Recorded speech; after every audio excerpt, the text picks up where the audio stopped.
Dears welcome back to our channel. അപ്പോൾ ഇന്ന് ചെയ്യാൻ വേണ്ടി പോകുന്ന ഒരു 6 വയസ്സുള്ള കുട്ടിക്ക് ഒരു ഫ്രോക്കാണ് കേട്ടോ. കൈക്ക് ഫ്രില്ലും കാര്യങ്ങളും അതുപോലെ ബാക്ക് സൈഡ് സിബൊക്കെ വെച്ചിട്ടുള്ള ഒരു ഫ്രോക്കാണ് ചെയ്തെടുക്കാൻ വേണ്ടി പോകുന്നത്. മുകളിലേക്ക് വെച്ചിട്ടുള്ളത് ഈ ഒരു ബ്രൊക്കേഡ് ടൈപ്പ് മെറ്റീരിയൽ ആണ് കേട്ടോ. നമുക്ക് ഏകദേശം ഒരു 1/2 മീറ്ററോളം മതിയാവും.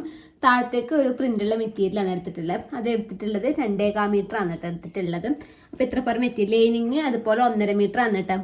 താഴത്തേക്ക് എടുത്ത് 1.5 മീറ്റർ നമുക്ക് ജോയിൻ ചെയ്ത് എടുക്കാറോ. മുകളിലേക്ക് എടുത്തിട്ടുള്ളത് 1/2 മീറ്റർ ആണ് കേട്ടോ. അപ്പോൾ ഇത്ര പേർ മെറ്റീരിയലാണ് എടുത്തിട്ടുള്ളത്. നമുക്ക് കട്ടിങ് നോക്കാം കേട്ടോ. പിന്നെ കാര്യങ്ങളൊക്കെ അവർ തന്നെ അയച്ചു തന്നിട്ട്. അപ്പോൾ നമുക്ക് ഫ്രോക്കിൻ്റെ ലെങ്ത്ത് അയച്ചിട്ടുള്ളത് 25 ഇഞ്ചാണ് കേട്ടോ. അപ്പോൾ 25-ന് നാം മുകളിലേക്ക് എടുക്കുന്ന ഒരു 9 ഇഞ്ചാണ് നമ്മുടെ ആ ഒരു പീച്ച് കളറിൽ മെറ്റീരിയൽ എടുക്കുന്നത്. അപ്പോൾ 9 ഇഞ്ച് മൈനസ് ചെയ്യണം. അപ്പോൾ 16 ഇഞ്ചാണ് നമ്മൾ താഴത്തേക്കുള്ള വൈറ്റ് എടുക്കേണ്ടത്. ഇത് നമ്മൾ എടുക്കേണ്ടത് 9 ഇഞ്ചാണ്. അപ്പോൾ 9 ഇഞ്ചിൽ വെച്ച് 1 ഇഞ്ച് തയ്യൽ തുമ്പോട് കൂട്ടിയിട്ട് 10 ഇഞ്ച് വേണം നമുക്ക് ഇതിൻ്റെ ലെങ്ത്ത് എടുക്കാൻ വേണ്ടിയിട്ട്. ഷോൾഡർ എടുക്കാൻ വേണ്ടി പോകുന്നത് 5 ഇഞ്ചാണ്. ഇനി അവിടെ താഴത്തേക്ക് നമ്മുടെ ആം ഹോൾ എടുക്കുന്നത് 4.5 ഇഞ്ചാണ് കേട്ടോ. നമുക്കിതുപോലെ ബോക്സ് ആക്കി വരക്കാം. നമുക്ക് ചെസ്റ്റ് അളവ് വരുന്നത് 22 ആണ് കേട്ടോ. അപ്പോൾ 22 പറയുമ്പോൾ 5.5 ആണ് കേട്ടോ വരുന്നത് ചെസ്റ്റ്. അപ്പോൾ 5.5 എടുക്കാം. പിന്നെ അതിലൊഞ്ച് തയ്യൽ തുമ്പിന് ഒരു 1.5 ഇഞ്ചും കൂടി കൂട്ടിയിട്ട് കൊടുക്കാം കേട്ടോ. വേസ്റ്റ് വരുന്നത് 20 ആണ് കേട്ടോ. അപ്പോൾ 5 ഇഞ്ചാണ്. ഞാൻ കുറച്ചും കൂടി കൂട്ടി ഒരു 5.25 എടുക്കുന്നുണ്ട് കേട്ടോ. കുറച്ച് വള്ളി സൈഡിൽ വെച്ച് കൊടുക്കുന്നുണ്ടല്ലോ. ഒരു 1.5 ഇഞ്ചും കൂടി തയ്യൽ തുമ്പ് കൂടി കൊടുക്കുന്നുണ്ട്. വലിയ ഷേപ്പോ കാര്യങ്ങളൊന്നുമില്ല. എന്നിട്ട് നമുക്കിത് ഇവിടുന്ന് ജസ്റ്റ് ഒന്ന് ഇതുപോലെ കൊടുക്കാം കേട്ടോ. ഇതുപോലെ കൊടുത്തതിന് ശേഷം നമുക്ക് ആം ഹോൾ ഒന്ന് ഇതുപോലെ വരച്ചെടുക്കാം. ഇനി നമുക്ക് നെക്ക് നോക്കാം കേട്ടോ. നെക്കിൻ്റെ അകലം എടുക്കുന്നത് 2 ഇഞ്ചാണ് കേട്ടോ. അപ്പോൾ 2 ഇഞ്ചിൽ നമുക്ക് നെക്കിൻ്റെ അകലം മാർക്ക് ചെയ്ത് കൊടുക്കാം. നെക്കിൻ്റെ ലെങ്ത്ത് എടുക്കുന്നത് 3.5 ഇഞ്ചാണ് കേട്ടോ. അപ്പോൾ ഇത് 3.5 ഇഞ്ച് ഇതുപോലെ കൊടുത്തിട്ട് നമുക്ക് ബോക്സ് ആക്കി വെച്ചിട്ട് എന്ത് നെക്കാണ് വേണ്ടതെന്ന് വെച്ചാൽ ആ നെക്കയിൽ വരക്കാം. ഞാനിപ്പോൾ എടുക്കുന്ന റൗണ്ട് നെക്കാണ് കേട്ടോ. നമുക്ക് ഇതിൻ്റെ ഉള്ളിൽ നമുക്ക് നെക്ക് വരച്ചു കൊടുക്കാം. ഇത്രയും മെഷർമെൻ്റാണ് വേണ്ടത്. നമുക്ക് ഇതൊന്ന് കട്ട് ചെയ്തെടുക്കാം കേട്ടോ. നമ്മൾ ഫ്രണ്ടിലത്തെ പീസ് മാത്രമേ ഇപ്പോൾ കട്ട് ചെയ്തെടുക്കുന്നുള്ളൂ. ബാക്കിലേക്ക് സിബ് വെക്കുന്നുണ്ട്. കുറച്ചൊരു 4 ഇഞ്ചോളം എക്സ്ട്രാ മെറ്റീരിയൽ വേണം. അപ്പോൾ അതുകൊണ്ട് നമുക്ക് ഇത് ഒന്ന് കട്ട് ചെയ്തെടുക്കാം. ഫ്രണ്ടിലത്തെ നമ്മൾ കട്ട് ചെയ്തു. ബാക്കിലേക്ക് ഒരു 4 ഇഞ്ച് ഇതുപോലെ കയറ്റി വെച്ചിട്ട് അതേ അളവിൽ തന്നെ കട്ട് ചെയ്ത് എടുത്തിട്ടുണ്ട്. ബാക്കിലേക്ക് നെക്കിൻ്റെ ഇറക്കം എടുത്തിട്ടുള്ള 2.5 ഇഞ്ച് ഇത് ബോക്സ് ആക്കി വരച്ചു. നമുക്ക് ബോക്സ് ആക്കിയിട്ട് റൗണ്ട് നെക്ക് വരച്ചു. നമുക്ക് ഈ ഒരു ബാക്ക് നെക്ക് ഇത് ഇതുപോലെ കട്ട് ചെയ്തിട്ട് നമുക്ക് ബാക്ക് സൈഡ് ഒന്ന് ഓപ്പൺ ചെയ്തെടുക്കാം കേട്ടോ. ഇതേ അളവിൽ നമ്മുടെ മെയിൻ ഫാബ്രിക് എല്ലാം ഒന്ന് കട്ട് ചെയ്തെടുക്കാം. ആദ്യം നമ്മൾ വെച്ച് കൊടുക്കാൻ വേണ്ടി പോകുന്ന സിബാണ് കേട്ടോ. അപ്പോൾ ഇൻവിസിബിൾ സിബാണ് ഞാൻ എടുത്തിട്ടുള്ളത്. നമ്മൾ ആദ്യം മെറ്റീരിയൽ വെച്ചിട്ട് പിന്നെ നമ്മുടെ ലൈനിങ് കവർ ചെയ്ത് എടുക്കുകയാണ് ചെയ്യുന്നത്. ആദ്യം ഇതുപോലെ സിബ് ഓപ്പൺ ചെയ്യാം. എന്നിട്ട് ഈ ഒരു സൈഡ് നമുക്ക് നേരത്തെ ഇങ്ങോട്ടേക്ക് തിരിച്ചു കൊടുക്കാം. ഇങ്ങോട്ടേക്ക് തിരിച്ചു കൊടുത്ത് ആദ്യം നമുക്കിതാ ഈ സൈഡിൽ ജസ്റ്റ് ഒന്നിങ്ങനെ അടിച്ചെടുക്കാം. അടിച്ചെടുത്തതിന് ശേഷം നമുക്ക് ഈ പല്ല് ഇതുപോലെ നീക്കി കൊടുത്തിട്ട് ഈ പല്ലിൻ്റെ അറ്റത്തെ കൂടി ഒന്ന് സ്റ്റിച്ച് ചെയ്തെടുക്കാം കേട്ടോ. 1 സൈഡ് ഫോട്ട് ഉപയോഗിക്കുന്നത് അങ്ങനെ ചെയ്യാം. അതേപോലെ തന്നെയാണ് ഓപ്പോസിറ്റ് വശം വരുന്ന സമയത്ത് നമ്മുടെ ഈ ഒരു സിബ് ഇതുപോലെ ആയിരിക്കും വരേണ്ടത്. അപ്പോൾ ഇത് നേരെ ഇങ്ങോട്ടേക്ക് തിരിച്ചു കൊടുക്കണം. ഇത് നമ്മൾ ഇങ്ങോട്ടേക്ക് തിരിച്ചു കൊടുക്കേണ്ടത്, ഇങ്ങനെ തിരിക്കേണ്ടത്. ഇത് നമ്മൾ ഇങ്ങോട്ടേക്ക്. അപ്പോൾ 2 വരുന്ന സമയത്ത് ഇങ്ങനെ വരുമ്പോൾ കറക്റ്റായിട്ട് ഇത് ഇതുപോലെ കിട്ടും കേട്ടോ.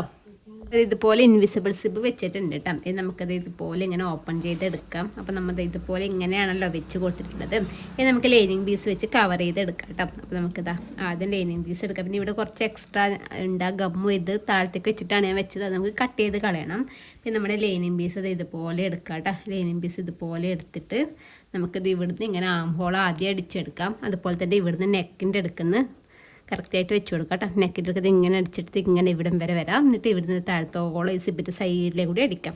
അതുപോലെ തന്നെയാണ് നമ്മുടെ ഓപ്പോസിറ്റ് വശവും വരുന്നത് കേട്ടോ. ഇതുപോലെ ഇങ്ങനെ വെക്കുക. ഇതുപോലെ വെച്ചിട്ട് നമുക്ക് നെക്ക് അടിക്കാം. താഴ്ന്നേ തുടങ്ങിയിട്ട് ഇതുപോലെ നെക്ക് അടിക്കാം. പിന്നെ നമ്മുടെ ഈ ഒരു ആം ഹോളും കൂടി അടിച്ച് വരാം കേട്ടോ. നമ്മളിത് ഇതുപോലെ നമ്മുടെ ഇൻവിസിബിൾ സിബ് വെച്ചുവിട്ട്. അപ്പോൾ ഇതുപോലെയാണ് വരുന്നത്. പിന്നെ സൈഡൊക്കെ ഒന്ന് ടച്ച് ചെയ്ത് എടുത്തുവിട്ടുന്നത്. ലൈനിങ് നല്ല തുണി ഒരുമിച്ച് വെച്ചിട്ട് ഒന്ന് ടച്ച് ചെയ്ത് എടുത്തിട്ടുണ്ട്. ഇത് നമുക്ക് ഷോൾഡർ ജോയിൻ ചെയ്യാം. അപ്പം ഷോൾഡർ ജോയിൻ ചെയ്യുന്നത് നമ്മൾ ഫ്രണ്ടിലത്തെ പീസ് അടിക്കുന്നതിനൊപ്പം തന്നെയാണ് കേട്ടോ ഷോൾഡർ ജോയിൻ ചെയ്യുന്നത്. നമുക്ക് ആദ്യം ഇവിടം വരെ ഒന്ന് അടിച്ച് വരാം. നമ്മൾ ആം ഹോൾ ഇത് ഇവിടം വരെ അടിച്ചെടുത്തു. അതിന് ശേഷം നമുക്ക് ലൈനിങ് പീസ് ഇതുപോലെ ഇങ്ങോട്ടേക്ക് നീക്കി കൊടുക്കുക. എന്നിട്ട് നമ്മുടെ ബാക്ക് എടുക്കാം കേട്ടോ. ബാക്കിൻ്റെ നല്ല വശവും ഫ്രണ്ടിന് നല്ല വശവും ഒരുമിച്ച് വരുന്ന രീതിക്ക് വേണം വെക്കാൻ വേണ്ടിയിട്ട്. നമുക്കിതാ ഇതുപോലെ ഇങ്ങനെ വെച്ച് കൊടുക്കാം. ഇതുപോലെ വെച്ച് കൊടുത്തതിന് ശേഷം ഈ ലൈനിങ് പീസ് ഇതുപോലെ ഇങ്ങോട്ടേക്ക് നീക്കിയിട്ട് ഇങ്ങനെ സ്റ്റിച്ച് ചെയ്യാം. പിന്നെ ഇവിടുന്ന് ഇങ്ങോട്ട് നെക്കും കൂടി ഒന്ന് സ്റ്റിച്ച് ചെയ്തെടുക്കാം കേട്ടോ.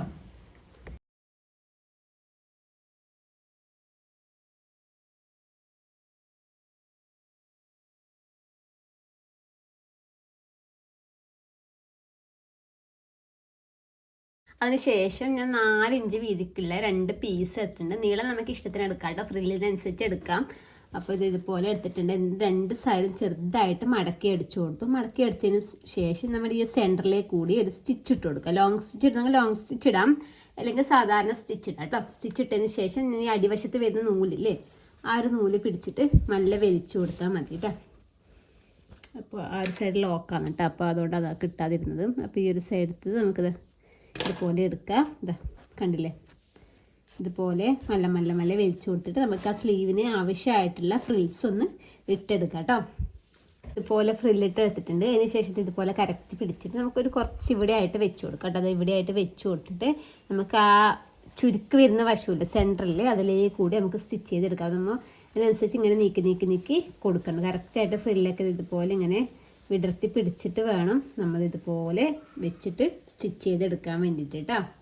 ശേഷം നമ്മൾ സൈഡത്തെ മെഷർമെൻറ്റും കാര്യങ്ങളൊക്കെ മാർക്ക് ചെയ്യാം. അതാ സ്ലീവ് ഇതുപോലെ വെച്ചിട്ട് ഞാൻ ഇതിലേക്ക് 2 ഗോൾഡൻ കളർ ലേസും കൂടി വെച്ച് കൊടുത്തിട്ടുണ്ട് കേട്ടോ. ഇതുപോലെ 2 വള്ളി അടിച്ചിട്ടുണ്ട്. ഇതുപോലെ വെച്ചിട്ട് നമുക്ക് സൈഡ് ജോയിൻ ചെയ്യാം. ജോയിൻ ചെയ്യുമ്പോൾ ഇതിൻ്റെ താഴത്തുനിന്ന് കുറച്ച് മുകളിൽ ഇവിടെ ആയിട്ട് നമുക്ക് ഇതിൻ്റെ വള്ളിയും കൂടി വെച്ച് കൊടുക്കാം കേട്ടോ. നമുക്ക് സ്കേർട്ട് ചെറിയ രീതിക്ക് ഫ്രില്ലിട്ട് എടുക്കണം. അപ്പോൾ 2 സൈഡ് ജോയിൻ ചെയ്ത് എടുത്തിട്ടുണ്ട് കേട്ടോ. ഇതിൻ്റെ സൈഡ് ഇവിടെ ചെറിയൊരു ഡാമേജ് വന്നിട്ടുണ്ടായിരുന്നു. അപ്പോൾ ഞാൻ എന്തൊക്കെ ജസ്റ്റ് ഒരു സ്റ്റിച്ച് കൊടുത്തിട്ട് അത് ഉള്ളിലേക്ക് കവർ ചെയ്ത് ആക്കിയതാണ് കേട്ടോ. അപ്പോൾ ഇത് ഇതുപോലെ കിട്ടി. ഇനി എന്താ ചെയ്യേണ്ടതെന്ന് വെച്ചാൽ നമ്മുടെ വേസ്റ്റ് അളവ് നോക്കാം കേട്ടോ. ബ്ലൗസിൻ്റെ അല്ല, ഇതിൻ്റെ വേസ്റ്റ് അളവ് നോക്കി ഈ ഒരു വേസ്റ്റ് അളവിന് കണക്കായിട്ട് വരുന്ന രീതിക്ക് നമുക്കിത് ചെറിയ ഫ്രില്ലിട്ട് എടുക്കാം കേട്ടോ. അതിന് ശേഷം നമ്മുടെ റൗണ്ടിൽ സ്റ്റിച്ച് ചെയ്ത് എടുത്തിട്ടുണ്ട്. ലൈനിങ്ങും ഇതുപോലെ റൗണ്ടിൽ സ്റ്റിച്ച് ചെയ്തെടുക്കാം. ഇതിൻ്റെ നല്ല വശത്തോട് നമ്മുടെ ബ്ലൗസിൻ്റെ നല്ല വശം ഇതുപോലെ വെച്ച് കൊടുത്തിട്ട് നമുക്കിത് റൗണ്ടിലൊന്ന് സ്റ്റിച്ച് ചെയ്തെടുക്കാം കേട്ടോ. ലൈനിങ് ചെയ്യുന്നതിന് ശേഷമാണ്, ലൈനിങ് നമുക്ക് കവർ ചെയ്തിട്ടാണ് അടിക്കുന്നത്. ഇപ്പോൾ നമുക്കിതൊന്ന് റൗണ്ടിൽ സ്റ്റിച്ച് ചെയ്തെടുത്തിട്ട് വരാം.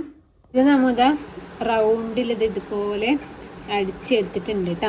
ഇനി നമുക്ക് ഇതിൻ്റെ ഉള്ളിൽ നമ്മുടെ ലൈനിങ് പീസ് വെച്ചിട്ട് അടിക്കാം കേട്ടോ. ലൈനിങ് പീസ് വെക്കുന്ന സമയത്ത് ഇതിൻ്റെ ഉള്ളിൽ വെച്ച് കൊടുക്കാം കേട്ടോ. അത് അപ്പോഴേ കവർ ചെയ്തിട്ട് വരൂ. അതായത് ഈ ഒരു പിങ്ക് കാണുന്നില്ലേ, ആ പിങ്കിൻ്റെ അടുത്ത് വേണം അടിക്കാൻ വേണ്ടിയിട്ട്.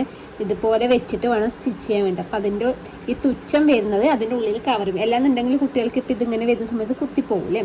അപ്പോൾ ഇങ്ങനെ വരുന്ന സമയത്ത് അതിൻ്റെ ഉള്ളിൽ അത് കവർ ചെയ്ത് പോകും കേട്ടോ. അപ്പോൾ ഇതുപോലെ നമുക്കൊന്ന് റൗണ്ടിൽ സ്റ്റിച്ച് ചെയ്തെടുത്തിട്ട് വരാം. ഇതുപോലെ നമ്മൾ സ്റ്റിച്ച് ചെയ്തെടുത്തു കേട്ടോ. ഇനി നമുക്കിത് നേരെ ആക്കുന്ന സമയത്ത് ഇതുപോലെ അരിക്കൂട്ടാ കിട്ടുന്നൂലൊക്കെ കട്ട് ചെയ്യാനുണ്ട്. ഇതുപോലെ കവർ ചെയ്ത് ഉള്ളിലേക്ക് പോകും കേട്ടോ. അത് ഫുള്ളായിട്ട് നമുക്ക് ഇതുപോലെയാണ് കേട്ടോ സ്റ്റിച്ച് ചെയ്തെടുക്കുന്നത്. കുറച്ചും കൂടി നല്ല ചെറിയ കുട്ടികൾക്കൊക്കെ ആണെങ്കിൽ ഇതുപോലെ കിട്ടും കേട്ടോ. എന്നിട്ട് നമ്മുടെ ഡ്രസ്സിൻ്റെ ഫൈനൽ ലുക്ക് വരുന്നത് ഇതുപോലെ കിട്ടും കേട്ടോ. അപ്പോൾ ഇതുപോലെയാണ് കേട്ടോ ഇതിൻ്റെ ഡ്രസ്സിൻ്റെ ഫൈനൽ ലുക്ക് വരുന്നത്. അപ്പോൾ നമുക്ക് സൈഡിൽ വള്ളി ഇതുപോലെ ഈ ഒരു പിങ്ക് കളർ, ഞാൻ അല്ലെങ്കിൽ വൈറ്റ് കളർ തന്നെയാണ് വെക്കൽ. പക്ഷേ ഇപ്രാവശ്യം ഞാൻ എന്താ പിങ്ക് കളറാണ് കേട്ടോ വെച്ചിട്ടുള്ളത്. മനസ്സിലായിട്ടുണ്ടാകുന്ന വിചാരിക്കുന്ന എന്തെങ്കിലും ഡൗട്ടോ കാര്യങ്ങളൊക്കെ ഉണ്ടെങ്കിൽ ജസ്റ്റ് ഒന്ന് കമൻറ്റ് ചെയ്താൽ മതി കേട്ടോ.